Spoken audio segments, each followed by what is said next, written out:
मला एक स्वप्न पडलं होतं. स्वप्नात तुम्ही एका पोरीचा हात धरून फिरत होता. अरे तेव्हा मी तुम्हाला रंगी हात पकडली आणि विचारली ही पोरगी कोण आहे. तेव्हा तुम्हीच मला उलट धमकी दिला. मग काय मग चूक करताय ते करताय आणि मला धमकी देत आहे. मागा माफी. जीवाला ताप आहे रे बाबा. वैताग आला हे. माफी मागता का घालू बेलना डोसक्यात. माफ कर बाई. आणि असले डेंजर स्वप्न बघू नको पुन्हा. माफ कर मला. परत जर स्वप्नात तुमच्या आजूबाजूला बी कुठली पोरगी दिसली.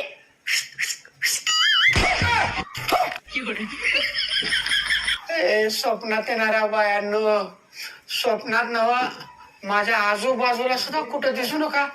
लय टाकू बाई. लय वैताग आला मला. माफ करा मला. येऊ नका स्वप्नात. अजिबात येऊ नका.